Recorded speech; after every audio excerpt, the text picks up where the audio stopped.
இப்போ இந்த தருணத்தில் மிக முக்கியமாக நாங்குநேரி சாதிய வன்கொடுமையில் பாதிக்கப்பட்ட மாணவர் சின்னதுரைக்கு விருது வழங்கப்பட்டிருக்கிறது. அந்த மாணவர் நம்மிடம் பேசியிருக்கிறார். அந்த காணொலியை தற்போது காணலாம். ஆல் தி பெஸ்ட் மட்டும் சொன்னாங்க. என்ன சொன்னாரு? எப்படி கூப்பிட்டாங்க இவங்களை? எப்படி என்ன சொல்லி என்ன கூப்பிட்டாங்க? ஒன்றும் சொல்ல, நாங்குநேரி மாணவன் சின்னதுரை. அவர் தனியாக பேசினாரா? என்ன பேசினாரு? இல்லை, பேசல. ஆல் தி பெஸ்ட் மட்டும் சொன்னாங்க. உன் பக்கத்தில் வந்து உட்காந்தாரு. அப்புறம் உனக்கு எப்படி இருந்தது? நீ கஷ்டப்பட்டு மார்க் எடுத்திருக்க, அது இப்போ ஒரு அங்கீகாரம் இங்கே கிடைக்கும் போது உனக்கு எப்படி இருக்கு? நல்லா இருந்துச்சு. இவ்வளோ பெரிய நம்ம பக்கத்துல இருந்து உட்காந்து ரொம்ப சந்தோஷமா இருந்துச்சு. இவ்வளோ கஷ்டப்பட்டு படித்து வந்திருக்கு இல்லையா? நீ என்ன சொல்கிற எல்லாருக்கும்? எப்படி என்ன சொல்ல விரும்புகிற? எல்லாரும் படிப்பு மட்டும் தான் முக்கியம். படிப்பு இல்லைன்னா வேற ஒன்றும் செய்ய முடியாது. படிப்பு மட்டும் தான் ஆயுதம். கல்வி ஒன்று தான்.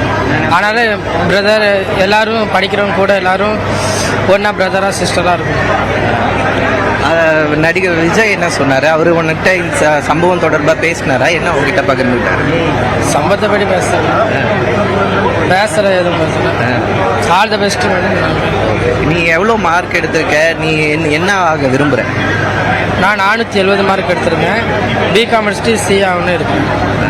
இப்போ அடுத்து என்ன பண்ண போகிற? இது உனக்கு இந்த ஊக்கம் எப்படி இருக்கு உனக்கு இந்த மாதிரி பார்க்கும்போது? இவ்வளோ ஏன்னா எல்லாருமே நல்ல டாப் ரேங்கர்ஸ் எடுத்தவங்களா இப்போ பார்க்குறதில்ல.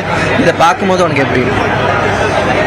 நல்லா தான் இருக்குது. ஆனால் இன்னும் நம்ம மேற்கொண்டு நல்லா படிக்கணும். சிஏ மட்டும் முடிக்காமல் இன்னும் மேற்கொண்டு ஐஏஎஸ் ஐபிஎஸ் ஆகணும்.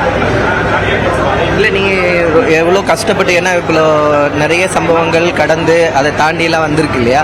இது போல் மாணவர்களுக்கு நீங்கள் என்ன சொல்கிற? நிறைய மாணவர்கள் ரொம்ப சிரமப்பட்டு படப்பாங்க. நீ ரொம்ப கஷ்டப்பட்டு வந்திருக்க, அவங்களுக்குலாம் என்ன சொல்கிற? எல்லோரும் நல்லா படிக்கணும். ஃப்ரெண்ட்ஸு கூட எல்லோரும் நல்லா ஒன்றா ஒற்றுமையாக இருக்கணும்.